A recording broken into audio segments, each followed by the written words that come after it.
Good morning दोस्तों। मैं हूं आपका दोस्त मोहम्मद साहिल और मैं एक रजिस्टर्ड फार्मासिस्ट हूं। और आज हम 8 मिनट में सीखेंगे फ्लूकोनाजोल का साइड इफ़ेक्ट, उसके यूज, उसका मैकेनिज्म ऑफ एक्शन, कौन इंडिकेशन और कंट्राइंडिकेशन विद डोज जाती है। आइए हम बात देखते हैं पहले कि ये कौन कौन से अदर नामों से मार्केट में अवेलेबल मिल जाती है। जैसे फ्लूकोनाज हो गई, फ्लूकेम 150 हो गई, फ्लूका 150 हो गया, फ्लू 150 हो गई। अब हम देख लेते हैं इसके जेनरिक फार्मूला के बारे में। अगर जेनरिक फार्मूला की बात की जाए दोस्तों, तो इसका जेनरिक फार्मूला जो होता है फ्लूकोनाजोल होता है।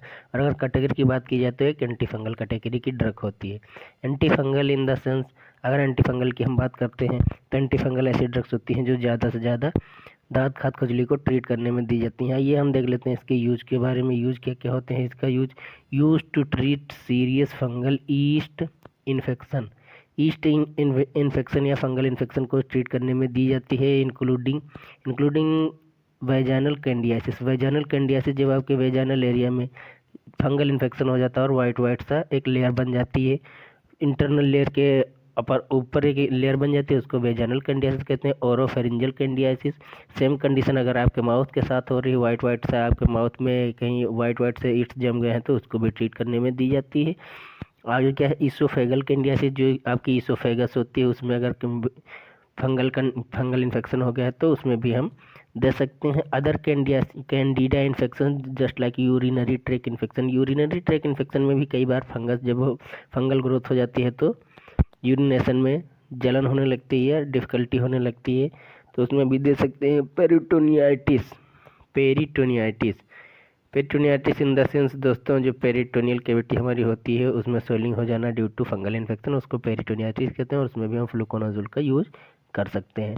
आइए अब हम देख लेते हैं इसके डोज के बारे में। इसके डोज के बारे में अगर बात करते हैं तो इसका dose start 200 mg on day, then 100 to 200 mg OD for 14 days. इसको हम ऐसे कह सकते हैं, इसकी डोजिंग जो है थोड़ा समझने लायक चीज़ ये है कि इसको जब हम स्टार्ट करते हैं, जब प्राइमरी ट्रीटमेंट देते हैं, जिस दिन हमको स्टार्ट करना होता है तो उसको हम कैसे देते हैं, 200 mg से स्टार्ट करते हैं। 200 mg स्टार्टिंग डोज इसका होता है, या लोडिंग डोज कह सकते हैं। लोडिंग डोज कितना होता है, 200 mg। उसके बाद हम 100 mg या 200 mg OD चला सकते हैं, दिन में एक बार दे सकते हैं, जैसे कि पेशेंट की कंडीशन होती है। और इसका मैक्सिमम डोज कितना होता है, मैक्सिमम डोज इसको हम दे सकते हैं एक दिन में 800 mg। इन कंडीशन कई कई बार होता है कि आपके दिमाग में ये सवाल उठ रहा होगा कि इसको 200 mg से 200 mg OD चलाते हैं तो 800 mg इसको कैसे देंगे। 800 mg इन द सेंस, कई बार क्या होता है आपको सिस्टमिक कैंडियासिस हो जाती है, जब आपके ब्लड में फंगल इन्फेक्शन हुआ होता है, तो उस कंडीशन में जो आपके फिजिशियंस होते हैं वो 400 mg OD या 400 mg BD भी दे सकते हैं। 400 mg को तब उस कंडीशन में हम सिर्फ कितनी दे सकते हैं, 800 mg ही दे सकते हैं, 800 mg से ज़्यादा नहीं दे सकते। अब हम बात कर लेते हैं चिल्ड्रंस के बारे में। अगर चिल्ड्रंस को डोज देनी होती है तो क्या होता है, अगर 6 मंथ से लेके 18 ईयर तक अगर चिल्ड्रंस को डोज देनी होती है तो हम कितना डोज दे सकते हैं। नॉर्मल कंडीशंस में अगर किसी को दांत खाज खुजली या ऑरल कैंडियासिस हुई है, वेजाइनल कैंडियासिस हुई, मेल फीमेल किसी में, तो कितना हम स्टार्ट करते हैं, 6 mg पर kg से स्टार्ट करते हैं। स्टार्टिंग डोज या लोडिंग डोज भी कह सकते हैं। जो जैसे एडल्ट का हमारा लोडिंग डोज कितना था, 200 mg, और चाइल्ड का लोडिंग डोज हमारा कितना है, 6 mg। 6 mg से स्टार्ट करते हैं, 6 mg पर kg के हिसाब से स्टार्ट करते हैं। 6 mg पर kg, 6 mg पर kg से स्टार्ट करने के बाद इसको हम, जब स्टार्टअप डोज कितना होता है 6 mg पर kg, जिस दिन हम इसको स्टार्ट करते हैं उसके बाद क्या करते हैं, 3 to 6 mg तक कंटिन्यू कर सकते हैं। जैसे पेशेंट की कंडीशन को देख के 3 mg पर kg से लेके 6 mg पर kg तक कंटिन्यू आगे कर सकते हैं। और कितने दिन तक, सेम कंडीशन 14 डेज तक। अगर जो हमारा पेशेंट है उसकी एज अगर 66 ईयर से लेके, उसकी एज की अगर बात की जाए, अगर जिसकी एज 6 ईयर से लेकर 12 ईयर तक है, 6 साल से 12 साल की एज के जो हमारे पेशेंट्स हैं, तो उनको हम 600 mg से ज़्यादा नहीं दे सकते इस कंडीशन में। और 600 mg किस कंडीशन में देंगे, जब आपके फिजिशियन जो होंगे, अगर किसी को सिस्टमिक कैंडियासिस हुई होगी तो उसी को हम ये डोज इतना इंक्रीज़ कर सकते हैं। अदरवाइज़ एज ए फार्मासिस्ट या एज ए डॉक्टर हम इसके डोज को इंक्रीज़ नहीं कर सकते। आइए आगे हम देख लेते हैं इसके साइड इफ़ेक्ट के बारे में। इसके साइड इफ़ेक्ट दोस्तों कभी कभार देखने मिलते हैं, जैसे हेडेच हो गई, रास हो गया, नाउजिया हो गया, एब्डोमिनल पेन हो गया, या हेपेटिक डिसफंक्शन हो गया। मोस्ट ऑफ द केसेस ये साइड इफ़ेक्ट जो है आपको हर टेबलेट के बारे में जितनी भी जो टेबलेट्स हमारी हैं, जो हम एलोपैथ में पढ़ते हैं, ज़्यादा से ज़्यादा यही सारे साइड इफ़ेक्ट देखने मिलते हैं।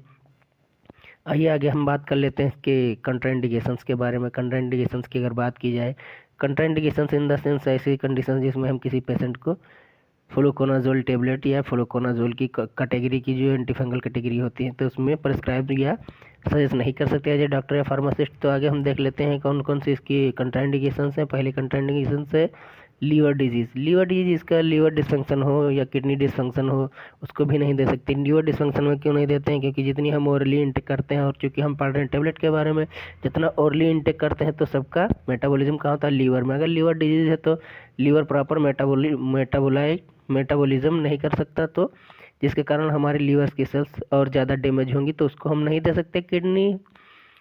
किडनी डिजीज़ में भी नहीं दे सकते। Kidney disease in the sense कई बार क्या होता है, कई बार क्या, मोस्ट ऑफ द केसेस जितना हमारा एक्सक्रेशन होता है किसी भी ड्रग्स का तो वो किडनी के थ्रू ही होता है। तो अगर किडनी भी प्रॉपर फंक्शन नहीं करे तो इसका एक्सक्रेशन बराबर नहीं होगा और ये हमारे बॉडी में एग्रीगेट हो जाएगा। जब एग्रीगेट हो जाएगी तो साइड इफ़ेक्ट देखने को मिलते हैं। अगला देख लेते हैं prolong people with abnormal heart rhythm.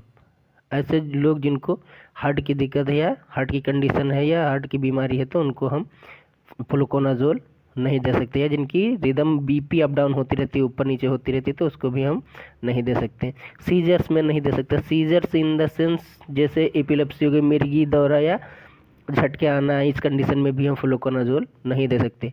कोइनिडीन की कंडीशन में भी नहीं दे। कोइनिडीन एक ड्रग्स होती है जिसके साथ में हम फ्लुकोनाजोल नहीं दे सकते। और कौन कौन सी ड्रग्स होती है? रिफाम्पिन और रिफाब्यूटिन जो होती हैं ट्यूबरकुलोसिस में जो दी जाती हैं, इनके साथ में भी हम नहीं दे सकते हैं फ्लुकोनाजोल को। जो ड्रग के साथ हमारे दोस्तों होते हैं, किस ड्रग के साथ नहीं देना, उसको हम क्या कहते हैं? Drug drug interaction. अगर ड्रग के साथ कोई ड्रग दूसरे देंगे तो वो या तो उनको इंट्रैक्ट करके उनका एक्शन बढ़ा देती है या घटा देती है। तो इंट्रैक्शन किसके किसके साथ है यहीं पर हम समझ लेते हैं इसका इंट्रैक्शन। जैसे कोइनिडीन हो गया और रिफाब्यूटिन, रिफाम्पिन, रिफाब्यूटिन और एक आती है सोडियम कैटेगरी की ड्रग्स होती हैं, उनके साथ में भी हम नहीं दे सकते। ये क्या है? हमारा ड्रग इंट्रैक्शन है। और अगर कंट्राइंडिकेशंस की बात करें तो लीवर डिजीज जिसको है या किडनी डिजीज है या हार्ट डिजीज है और जिसको सीजर्स हैं ऐसे पेशेंट को नहीं दे सकते। Thanks for watching. ऐसे ही वीडियो के लिए जुड़े रहिए मोहम्मद साहिल से। अगर आप यूट्यूब पे हैं तो हमारे चैनल को सब्सक्राइब जरूर करें, लाइक करें, अपने दोस्तों को शेयर करें। और अगर आप फेसबुक पे देख रहे हैं तो इसको फॉलो करें और अपने दोस्तों में शेयर ज़रूर करें।